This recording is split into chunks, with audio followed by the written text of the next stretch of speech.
네, 감사합니다. 오늘 이제 교리 공부 시간 네 번째 시간입니다. 기억을 더듬기 위해서 잠깐 복습을 해볼게요. 첫 시간에 우리는 믿음에 대해서 배웠어요. 구원에 이르게 하는 믿음이라는 것은 어떠한 성질의 것인가, 우리가 주님을 믿는다는 것은 무엇인가, 믿음을 가지고 있다는 것은 무엇인가. 중세 카톨릭에서는 믿음은 동의이다, 동의하는 것이다, 어센트하는 것이다, 어그리하는 것이다 라고 말했다고 했고요. 또 종교개혁을 일으킨 루터는 믿음은 신뢰하는 것이다, 트러스트하는 것이다 라고 이야기했다고 함께 나눴습니다. 그리고 우리 장로교의 켈빈은 믿음은 아는 것이다, 레코나이즈하는 것이다, 이렇게 믿음의 개념들을 세 가지로 살펴보았습니다. 그래서 우리들이 믿는다라고 할 때 그것은 무엇보다도 기독교의 교리에 대해서, 성경 말씀에 대해서 동의하는 것으로부터 시작해야만 하고, 하지만 거기서 끝나는 것이 아니라 주님의 그 말씀에, 복음의 말씀에 우리들의 삶을 다 내어드리고 우리들의 삶을 완전히 신뢰하는 그런 데까지 나아가야 한다고 했습니다. 그리고 그뿐만 아니라 그 신뢰를 통해서 하나님의 영광을 바로 알고 하나님의 이 세상을 향하신 뜻을, 우리들을 향하신 이 세상을 향하신 하나님의 사랑을 더 분명하게 알아가는 것이 믿음이다. 우리가 믿고 있다, 믿음 생활을 한다 할 때는 그런 다양한 의미들이 있다는 것을 말씀드렸습니다.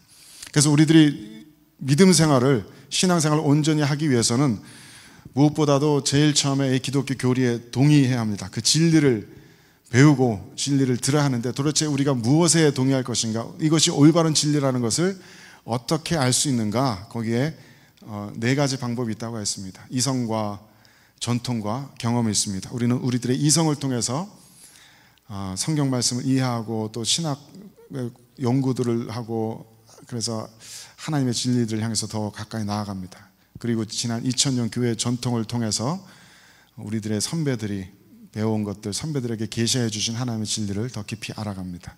그리고 우리들의 개인적인 신비적인 경험을 통해서 말로도 할 수 없고 다른 사람들은 알지 못하는 내 안에 내밀한 성령과의 교통을 통해서 우리는 하나님을 더 알아갑니다. 하지만 이런 이성과 전통과 경험은 반드시 최종적으로 성경에 의해서 판단을 받아야 하고 성경에서 점검되어야 한다 그랬습니다. 그래서 우리는 오직 성경이 우리들의 진리 판단의 최종적인 기준이라는 것을 믿습니다. 그래서 세 번째 시간에 성경에 대해서 배웠습니다. 저 쿰난 동굴에서 1947년에 어마어마한 무더기에 고대 성경이 발견되었다는 얘기를 들었고, 우리는 저 고대의 문서들이 다름 아닌 하나님의 진리의 말씀을 기록한 그런 책이다라고 우리는 믿습니다. 그것을 비록 세상 사람들의 방법으로 논증할 수도 없고 증명할 수도 없고 설득할 수도 없습니다. 이 우리들의 이성을 초월한 하나님의 말씀이고 우리들이 만들어낸 것이 아니기 때문에 우리들의 힘으로 이것이 하나님의 말씀이다라고 이성적으로 논증하고 증명하는 순간 그것은 이미 하나님의 것이 아니게 됩니다. 그래서 이것은 하나님의 말씀은 우리들이 이성으로 증명할 수 있는 성질의 것이 아니고 믿음으로 받아들이느냐 거부하느냐 둘 중에 하나밖에 없다, 그렇게 말씀을 드렸습니다.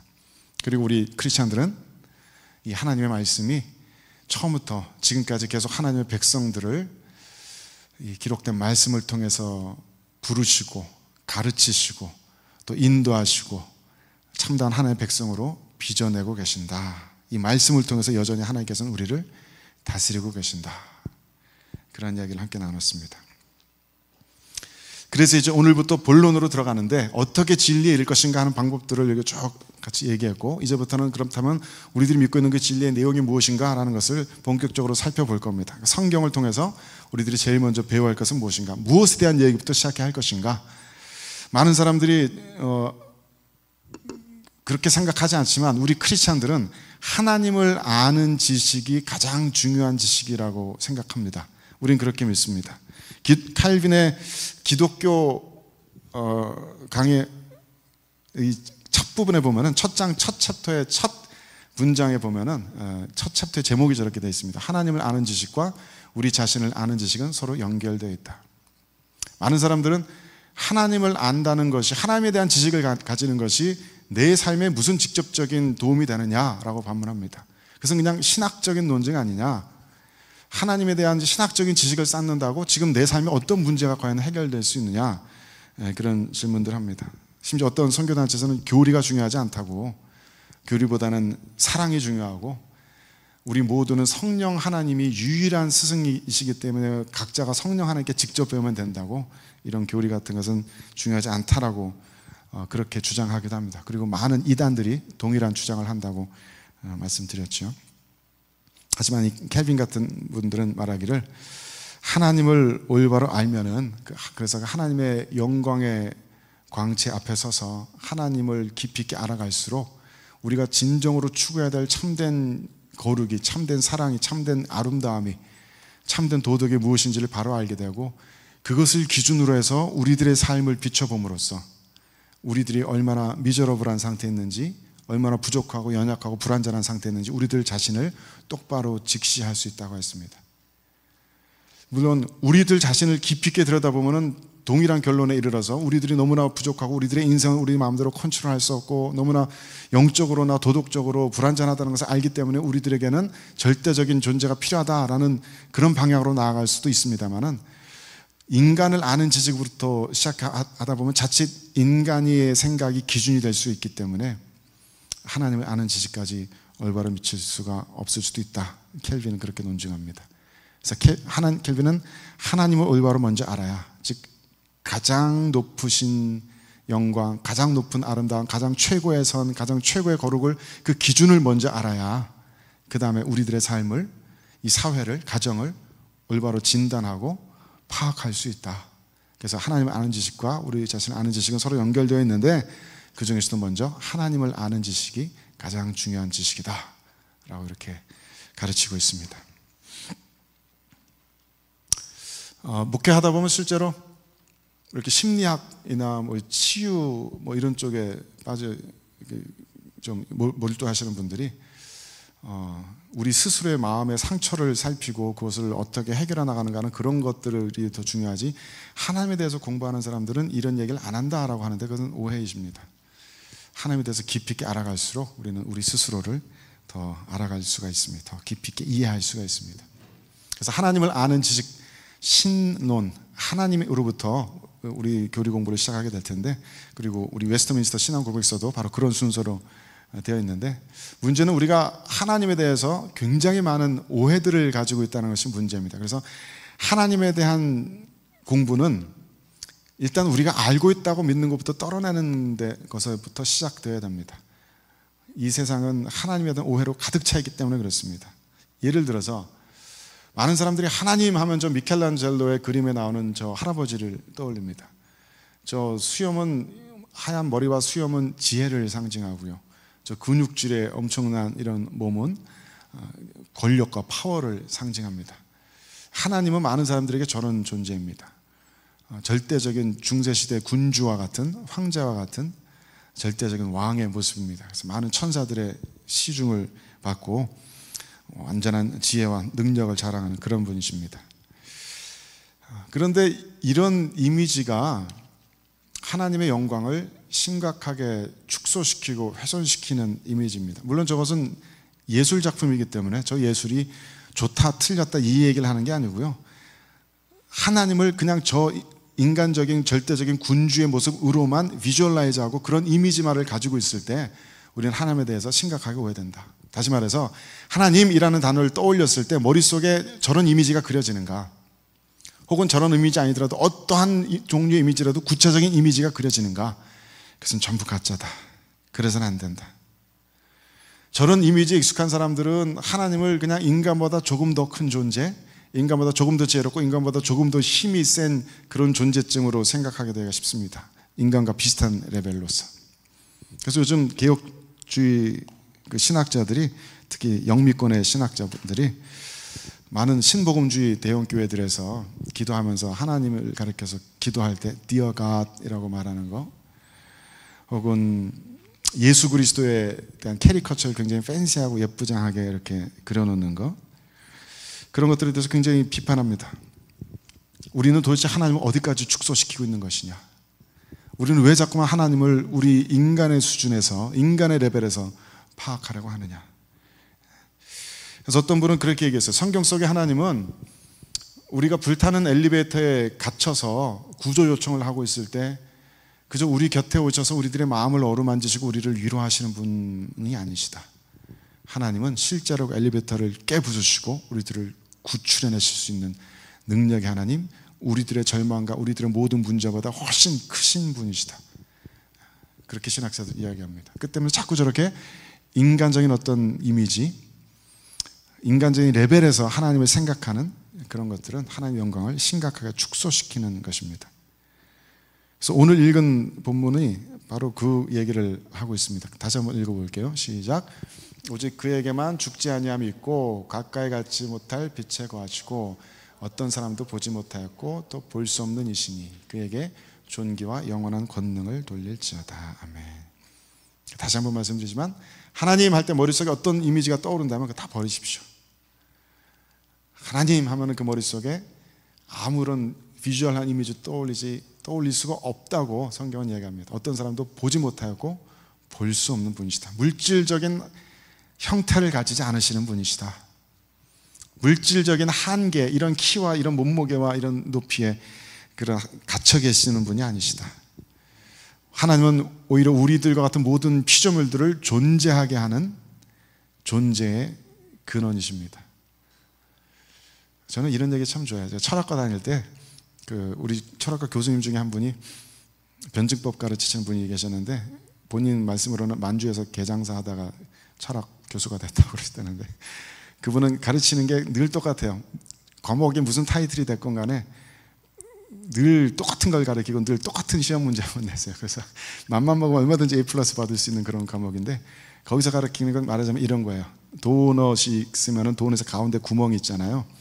이 가운데 구멍은 구멍이 있는 것이냐 도넛이 없는 것이냐, 이것은 있는 것이냐 없는 것이냐, 없다는 것은 무엇이냐, 없다는 것은 없는 것이 있는 것이냐, 있는 것이 없는 것이냐. 한 학기 내내 이런 얘기만 합니다. 그런 거 깊이 생각하면서 왜 이런 얘기, 이게 무슨 쓸데가 있나 생각하지만은 실제로 우리 사람의 생각을 굉장히 폭넓게 해주는 것 같아요. 존재한다는 것은 과연 무엇일까요? 이 시공간을 차지하고 무언가 있다라고 하는 것은 무엇입니까? 성경은 무언가를 있다라고 할 수 있게 만들어주는 그 힘이 바로 하나님이시다. 그 근원이 바로 하나님이시다라고 얘기하는 거예요. 모든 존재의 근원. 아무리 우리가 커다란 존재를 생각해도 그보다 더 크실 수밖에 없는 무한의 존재. 하나님하고 우리 머릿속에 무언가 떠올리려 하려면 그런 걸 떠올려야 합니다. 도대체 형태로 그릴 수 없는, 하지만 이 세상의 모든 가장 작은 개미뿐만 아니라 우리 인간들뿐만 아니라 해와 달과 모든 은하수와 이 우주와 거대한 광대한 우주 그 자체를 있게 만드시는 존재의 근원 되시는 분. 그래서 웨스트민스터 신앙고백서 제2장 제목이 하나님과 성삼위일체에 관하여 이렇게 되는데 그 1항에 이렇게 되어 있습니다. 제가 읽어보겠습니다. 저는 이 하나님의 속성에 대해서 이렇게 교리 써놓은 거 읽고 묵상하는 거 되게 좋아해요. 좀 시 같아요. 그래서 좀 이렇게 마음이 안 좋으실 때 저런 교리집 꺼내놓고 저 깊이 묵상해 보세요. 하나님의 속성에 대해서 깊이 묵상해 보세요. 마음이 이상하게 편안해집니다. 은혜로 가득하게 됩니다. 천천히 읽어볼게요.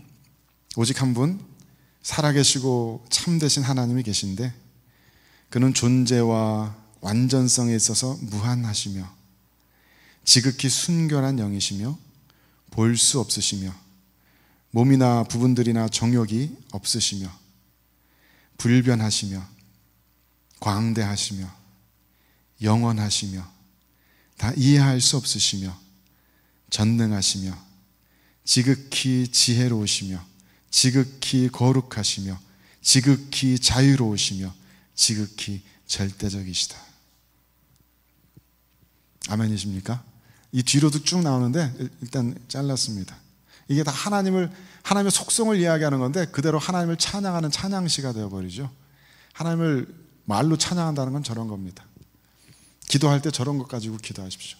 하나님은 살아계십니다. 하나님은 참되십니다. 하나님 그 존재가 완전성이 있어서 무한하신 분이십니다.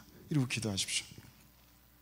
하나님은 우리 인간이 다 이해할 수 없고 상상할 수 없을 정도로 광대하심, 광대하단 말로도 부족할 만큼 커다란 분이십니다. 그 하나님의 영광의 광대하심을 우리 인간의 수준으로 축소시키는 일이 없도록 하십시다.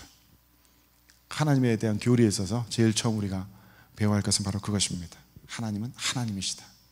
우리의 인간의 이해를 훨씬 뛰어넘으시는 분이시다. 최근에는 하나님에 대한 또 다른 오해가 발견되는데, 그런 오해를 이신론이라고 합니다. 데이즌, 이성의 이자 그리고 하나님의 신자 써서 이성적인 신. 이 신론을 주장하는 사람들은 하나님을 창조주로 인정은 합니다. 하지만 우리를 창조하셨지만 우리들의 삶 가운데, 인간 역사 가운데 개입하지는 않으신다. 그래서 이 피조 세계와 완전히 동떨어져서 완전히 별개의 존재로 존재하고 계신다라고 믿는 사람들입니다.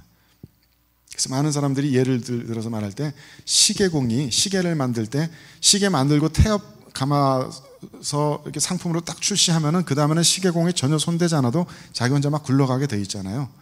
하나님이 바로 그런 존재다라고 이야기합니다.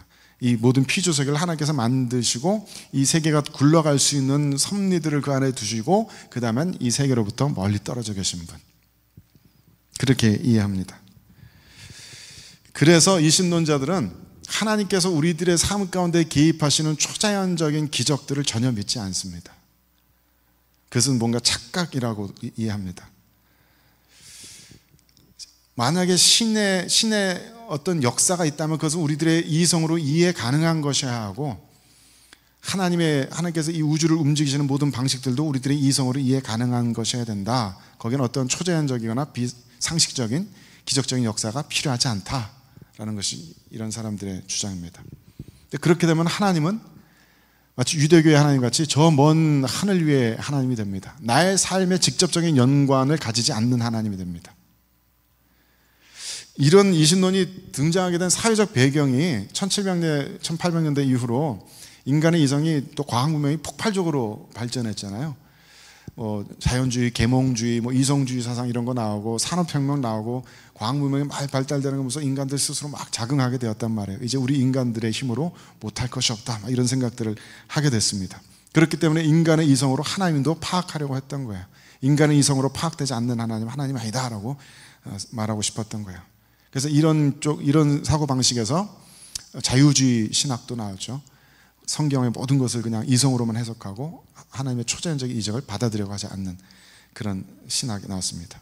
이것이 현대로는 무신론까지 발전되는데, 문제는 암묵적으로 우리 교회 안에 많은 성도들이 이런 이신론의 누룩에 물들어 있다는 겁니다. 어떤 분들이요? 기적을 인정하지 않는 분들이, 기적을 믿지 않는 분들이, 내 기도에 기적적인 응답을 기대하지 않는 분들이, 초자연적인 은사들을 믿지 않는 분들이, 어떤 초자연적인 하나님의 놀라우신 기적과 놀라우신 기적적인 개입도 인정하지 않고 기대하지 않고 바라지 않고 그저 종교적인 생활을 해나가시는 분들이 이 이신론의 관점으로 하나님을 보고 있는 경우들이 많이 있습니다. 하지만 지난 2000년 기독교의 역사 가운데 하나님께서는 정말 수많은 방식으로 성도들의 삶 가운데 개입해 오셨습니다. 때로 우리들의 삶을 신비로운 방식으로 인도해 오시고 나와 하나님만 알 수 있는 그 독특한 관계 속에서 놀라운 기적들을 늘 행하시곤 합니다. 근데 이런 이신론적인 관점들이 많이 퍼지게 된 데는 특히 우리 장로교에 많은데, 우리 장로교 교단에서 목사님들이 개인적인 간증 이야기하는 것을 좀 극히 꺼리는 경향이 있거든요. 신학적인 문제입니다. 설교 강단에서 하나님의 뜻을 설교해야 될 때 그것은 성경에 기록되는 객관적인 참된 진리를 선포해야지 개인적인 이야기를 할 필요가 뭐가 있냐라는 그런 말하자면 가이드라인 때문에 되도록이면 성경에 있는 얘기만 하려고 하는데, 그것을 거기에 대해서 너무 엄격해지다 보니까 우리들의 삶 가운데 실제로 역사하시는 그런 살아계신 하나님의 역사를 점점 더 얘기하지 않게 되고, 그러다 보니까 성도들은 점점 더 이런 이신론적인 관점으로 하나님을 바라보게 되는 것 같습니다. 그렇기 때문에 제가 믿기로는 지금은 다시 한번 우리 모든 믿는 사람들이 나의 삶 가운데 체험한 하나님을 더욱더 적극적으로 간증해야 될 때라고 생각해요. 왜냐하면 우리들의 관점들이 너무 이신론적인 관점으로 기울었기 때문에. 너무나 우리는 기적에 대해서, 하나님의 초자연적인 일들에 대해서, 은사들에 대해서 우리는 너무나 등한시했기 때문에 오히려 이제는 다시 한번 하나님께서 우리들의 삶 가운데 얼마나 따뜻하게 또 직접적으로 역사하시는지 그것을 체험한 사람들이 자꾸만 간증해야 된다. 저도 수요예배 시간에 한동안 계속 제 간증 이야기를 많이 들었는데 그것도 다 그런 이유입니다.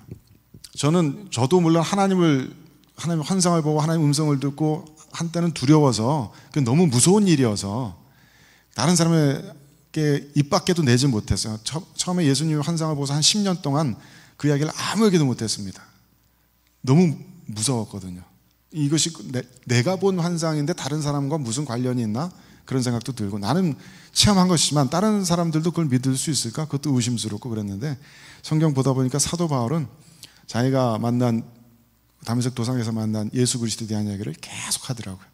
반복하고 또 반복합니다. 사도 바울이 그것에 대해서 입 다물었으면 그거는 없는 사건이 되어버리는 거 아니에요. 아무도 기억하는 사건이 되어버리지 않습니다. 그래서 하나님의 이 인간의 역사 가운데 개입하신 그 일이 사라지는 겁니다. 그래서 그 사도 바울의 모습을 보고 저도 도전받아서 그 다음부터는 계속 이야기합니다. 똑같은 이야기를. 예수님의 환상을 보았습니다. 예수님의 음성을 들었습니다. 기도 가운데 이런 비전을 보여주셨고 꿈속에서 이렇게 말씀해 주셨습니다. 계속 말씀드리는 게 굉장히 중요한 일인 것 같아요. 물론 하나님께서 어떤 개인에게 보여주시는 환상은 하나님과 그 개인 간의 커뮤니케이션이라고 생각해요. 나만 알아들을 수 있는 이미지들, 나만 알아들을 수 있는 그런 어떤 심볼들, 그것 가지고 하나님께서 말씀하시는 것 같아요. 그렇기 때문에 내가 체험한 것들이 다른 사람에게도 고스란히 적용되지는 않을지도 모릅니다. 하지만 최소한 하나님께서 우리들의 삶 가운데 역사하고 계신다. 우리들의 삶 가운데 직접적으로 개입하고 계시고 우리들과 소통하고 계신다. 그 사실만큼은 분명하게 전할 수 있어야 합니다. 그러니까 무언가 체험하신 것들이 있거든, 무언가 들으신 것이 있고 보신 것이 있거든, 거침없이 나누십시오. 그게 얼마나 신학적으로 올바르냐 중요하지 않습니다. 하나님과 나와의 커뮤니케이션입니다. 신학적으로 뭐가 중요한가 따질 수가 없는 일입니다. 담대하게 전하십시오. 하나님께서 나에게 말씀하셨다고, 나에게 보여주셨다고, 나에게 들려주셨다고. 지금 그런 증거가 더 필요한 때라고 생각합니다. 그 밖에도 거론 리스트 하자면 굉장히 수많은 하나님에 대한 오해들이 많이 있는데, 사실 정리하자면 다 같은 성질일 겁니다. 우리들 스스로 만들어낸 하나님에 대한 허상들입니다. 미켈란젤로 그림 속의 하나님도 그렇고 이신론도 그렇고 거의 우리 모두를 스스로 만들어낸 허상들입니다. 성경에서 기록된 이야기가 계속 반복되는 겁니다. 출애굽기 32장 1절에서 4절 말씀 같이 읽어봅시다. 시작. 백성이 모세가 산에서 내려옴이 더딤을 보고 모여 백성이 아론에게 이르러 말하되, 일어나라, 우리를 위하여 우리를 인도할 신을 만들라. 이 모세 곧 우리를 애굽 땅에서 인도해낸 사람은 어찌 되었는지 알지 못함이니라. 아론이 그들에게 이르되, 너희의 아내와 자녀의 귀에서 금고리를 빼어 내게로 가져오라. 모든 백성이 그 귀에서 금고리를 빼어 아론에게로 가져가매, 아론이 그들의 손에서 금고리를 받아 부어서 조각 칼로 새겨 송아지 형상을 만드니, 그들이 말하되, 이스라엘아, 이는 너희를 애굽 땅에서 인도해낸 너희의 신이로다 하는지라. 이 말씀의 포인트가 무엇인지 아시겠죠? 모세가 하나님을 만나러, 하나님께 계시를 받으러, 우리 민족의 법을 받기 위해서 하나님 앞으로 나아갔는데, 그 시간이 더뎌지니까 이 사람들이 기다리지 못하고 금고리들 다 모아다가 황금 송아지 형상을 만듭니다. 그리고 하는 말이, 이 황금 송아지가 우리를 애굽 땅에서 인도해낸 우리 하나님, 즉 여호와 하나님이다 라고 말하는 거예요. 이들은 여호와 신앙을 여전히 섬깁니다. 이들은 여전히 여호와를 부르짖습니다. 여호와 하나님을 찾습니다. 하지만 그들이 보고 있는, 그들이 대상하고 있는 그 황금 송아지는 하나님의 본질과 너무나 동떨어진 것입니다. 이것이 믿는 이들이 행하는 우상 숭배입니다. 저마다의 황금 송아지를 만들고, 이것이 나를 구원하신 하나님, 이것이 우리를 구원하실 하나님이다 라고 스스로 만들어낸 형상을 하나님의 형상과 맞바꾸는 것입니다. 많은 종교학자들이 실제로 이것이 종교라는 행위에서 일어나는 일이다라고 얘기합니다. 특히 포에르바흐 같은 독일의 철학자는 사람들이 만들어낸 그 신이라는 것은 결국 인간들의 욕망을 프로젝트한 것뿐이다, 그렇게 이야기합니다. 자신들의 어떤 욕망의 결정체를 신의 형태로 사람들은 자꾸 만든다라는 것입니다. 근데 때로 우리들의 신앙생활을 반성해 볼 때 그게 별로 틀린 일은 말은 아닐지도 모르겠다라는 생각도 들 때가 많이 있습니다. 우리는 때로 성경 속에 계시는 하나님과는 전혀 상관없이 우리들의 욕망을 실현시켜 줄 뿐, 내가 원하는 바대로의 하나님, 그런 하나님을 섬길 때가 많이 있습니다. 그리고 그 하나님이 나의 기도에 내 뜻대로 응답하지 않을 때, 내 삶을 내 원하는 대로 움직이지 않고 내 교회를, 우리들의 교회를 우리들의 원하는 바로 움직이지 않을 때 많은 비난들을 퍼붓곤 합니다. 켈빈은 말하기를 우리 인간의 마음은 우상을 만들어내는 공장이라고 했어요. 우리들의 마음은 계속해서 우상들을 만들어냅니다. 수많은 우상들을 만들어냅니다. 그리고 그런 것들을 자꾸 하나님이라고 우기고 싶어 하죠.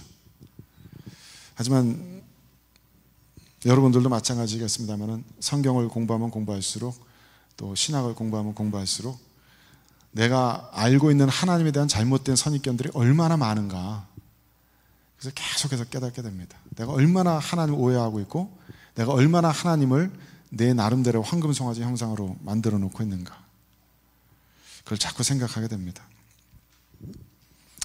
벌써 한 20년 전 일 되었는데 2004년에 동남아시아에 쓰나미가 닥쳐갖고 한 30만 명 한꺼번에 목숨을 잃은 일이 있었어요.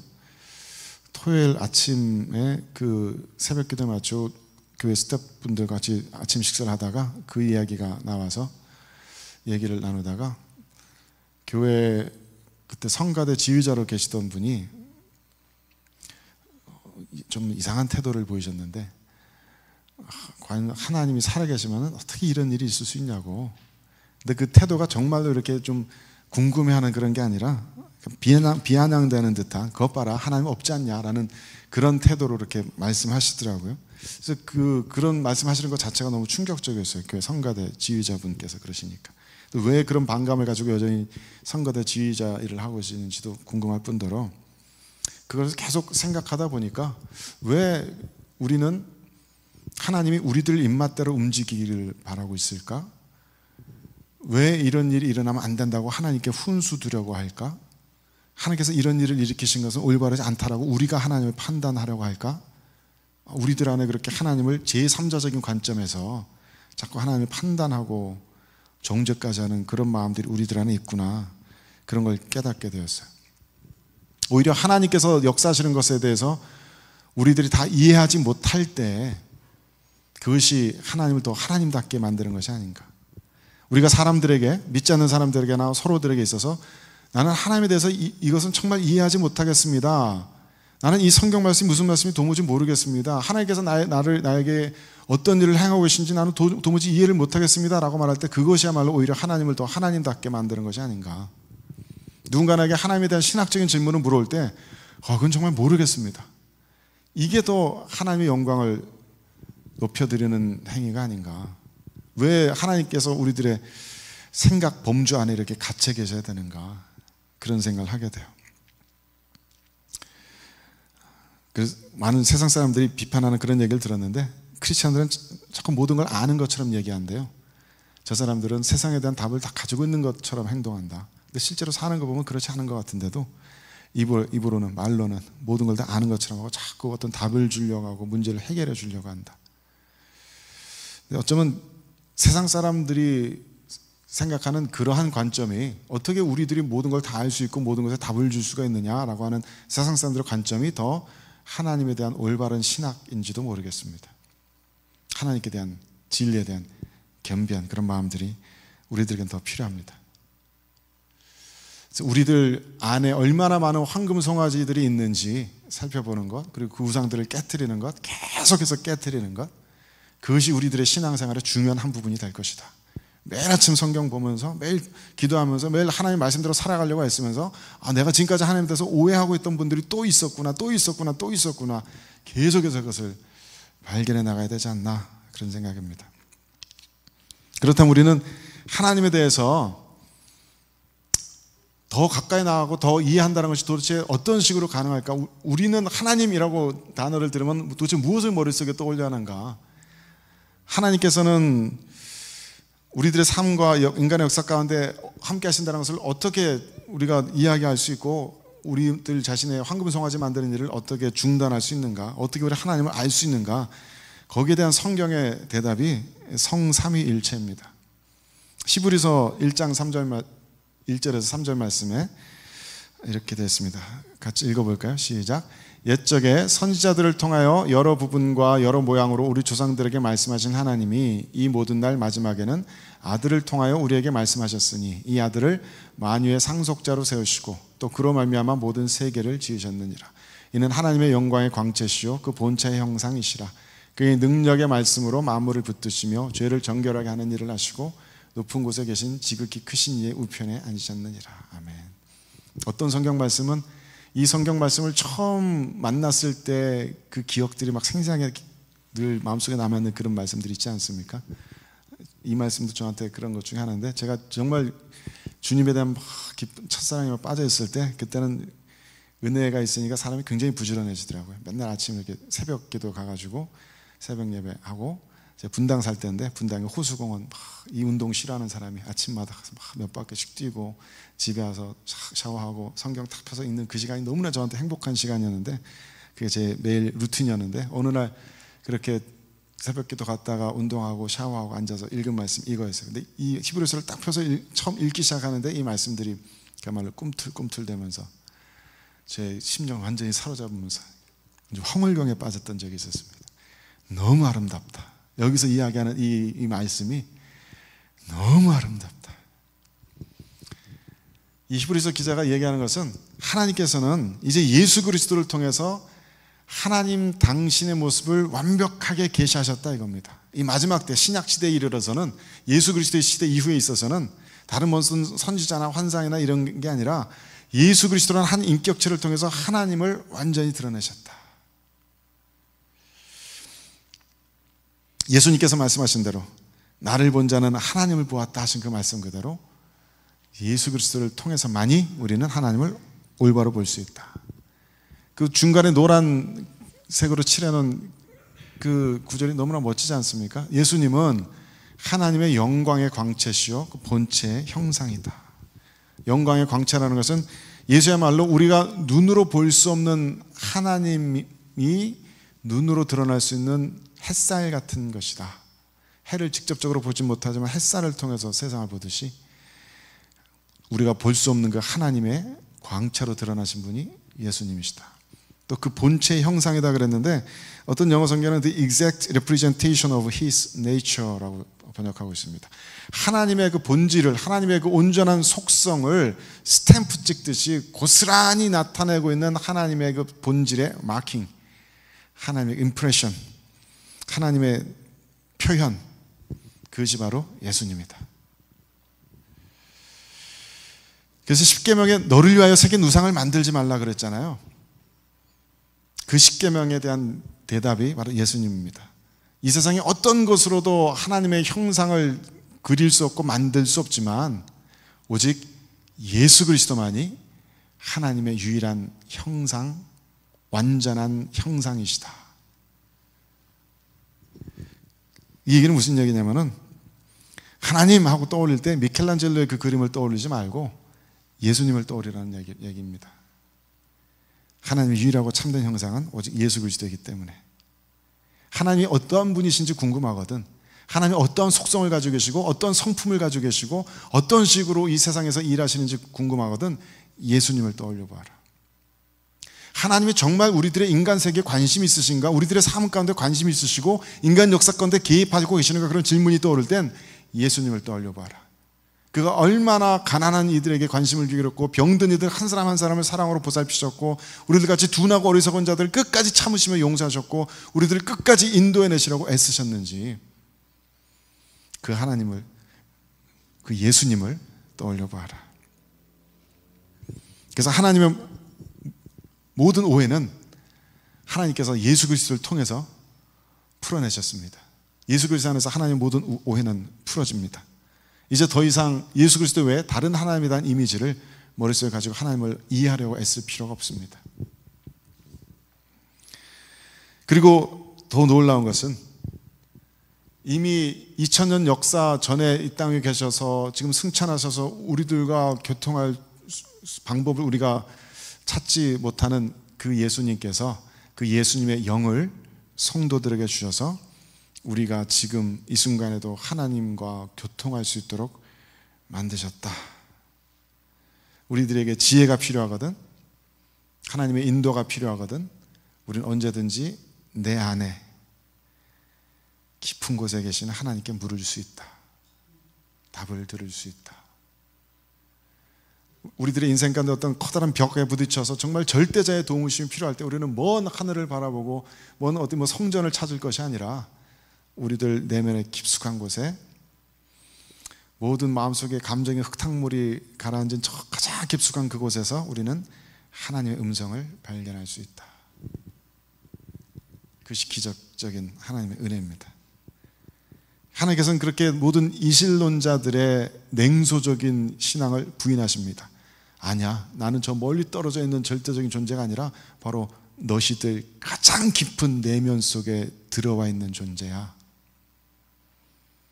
나는 너희들의 삶에 개입을 하지 않고 인간 역사에 관심이 없는 그런 것이 아니라 오히려 너희들과 함께 이 삶과 인간의 인류의 역사를 만들어 나가고 있는 그런 하나님이야 라고 주님께서 말씀하시는 거예요.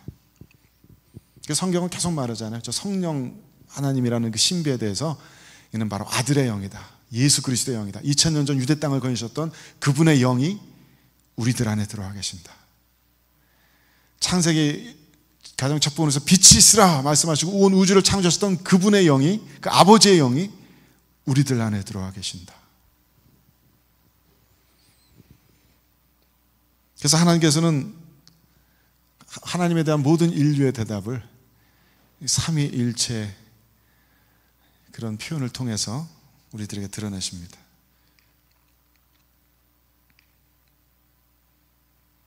하나 빼먹었네요. 2장 3항에 이렇게 되어 있어요.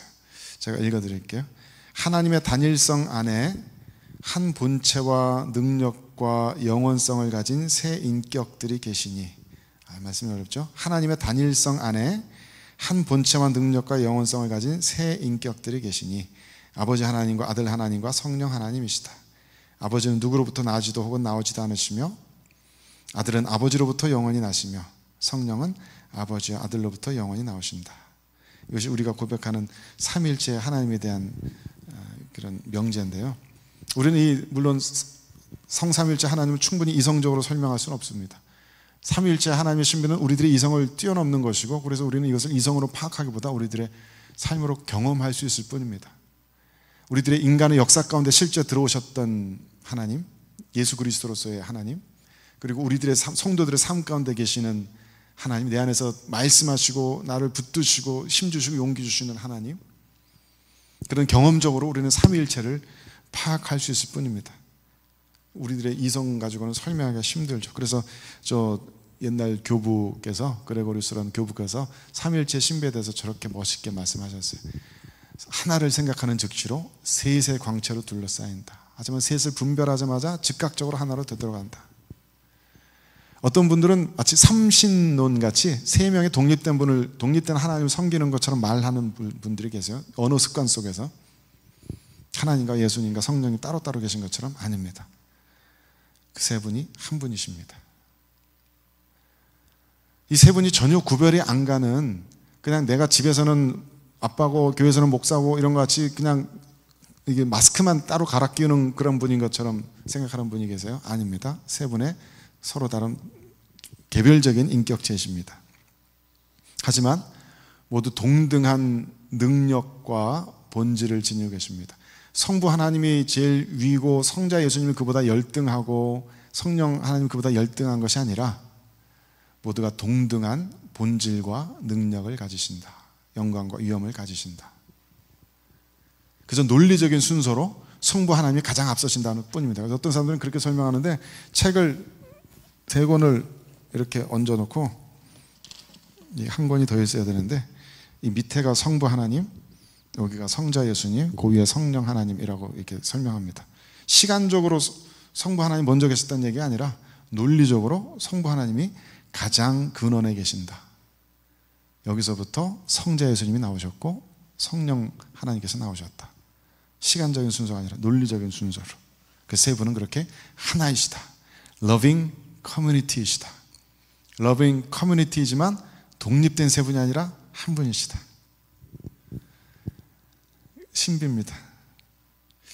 그래서 우리들의 삶으로만 체험할 수 있는 하나님이십니다. 그래서 결론, 우리는 하나님에 대한 무수히 많은 오해들을 만들어내고 있지만은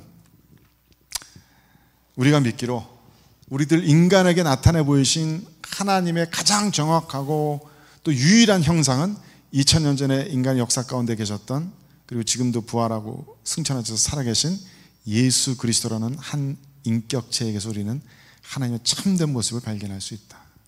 그의 모든 것은 가짜다. 그의 모든 것은 우상들이다.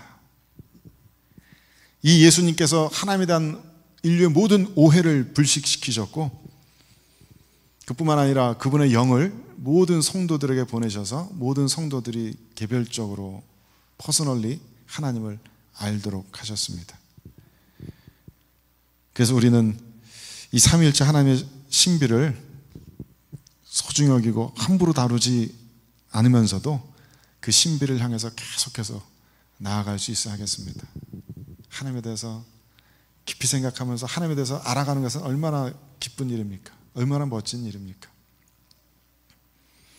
한 가지만 덧붙이자면 꼭 이거는 하나님의 속성이 교리 여기에 굉장히 많이 나오는데, 한 가지만 꼭 말씀드리고 싶었던 것은, 하나님께서는 많은 사람들의 오해와는 달리 행복하신 분이십니다.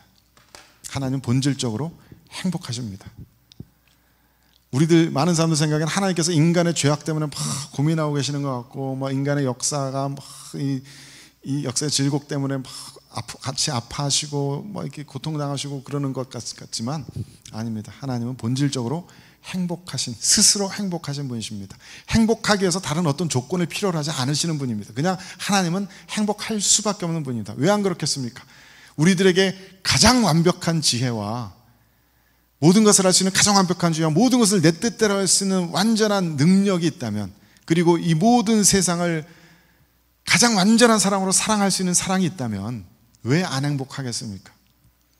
하나님은 무조건 행복한 분이십니다. 근데 이게 굉장히 중요한 얘기입니다. 왜냐하면 우리 엄마 아빠가 맨날 싸우고 인생에 대해서 저주를 퍼붓고 슬퍼하고 우울해하는 사람이라면 그 영향은 자식들에게도 가게 마련이거든요. 우리를 지으시고 우리들의 주인 되시고 우리들의 삶을 인도하시는 하나님께서 불행 중에 계시고 고통스러워하시고 아파하시고 그런 분이라면 우리도 같이 그 영혼이 눌릴 수밖에 없어요. 하지만 저는 이 하나님께서 행복하시다는 이 교리적 사실을 떠올리면서 늘 기쁩니다. 그 행복하신 하나님이 행복하기 위해서 다른 외부적인 어떤 조건도 필요하지 않으시는 분이 바로 내 안에 계시니까 나도 행복해지기 위해서 다른 어떤 조건 필요하지 않을 수 있다. 내 안에 깊숙한 곳을 들여다보면, 기도 가운데 내 안에 깊숙한 곳을 들여다보면 거기는 나는 여전히 기쁘다. 나는 여전히 행복하다. 하나님이 내 안에 계시니까. 모든 행복과 근원의 기쁨 되시는, 그 기쁨의 근원이 되시는 분이 내 안에 계시니까 행복이라는 것이, 기쁨이라는 것이, 소망이라는 것이, 빛이라는 것이 바로 그분에게서 나오는 것인데, 그분이 바로 내 안에 계시니까 하나님도 행복하시고 나도 행복하시다. 세상이 어떻게 돌아가든지, 내 인생이 얼마나 절망적으로 보이든지 내 안을 깊이 바라보면 우리는 늘 행복할 수 있음을 믿으시기 바랍니다. 그것이 성경이 우리들에게 알려주는 하나님의 모습입니다. 하나님은 늘 자족하시다. 하나님에 대해서 굉장히 많은 이야기들이 있지만 오늘은 몇 가지만 추려서 말씀드렸습니다. 하나님에 대해서 점점 더 올바른 지식 배워가면서 하나님으로 말미암아 늘 기쁘고 감사함을 누리게 될 수 있길 바랍니다. 다음 시간에는 오늘은 하나님은 어떤 분이신가에 대한 이야기 나눴고, 다음 시간에는 하나님 하시는 일들에 대해서 같이 이야기를 나눠보도록 하겠습니다.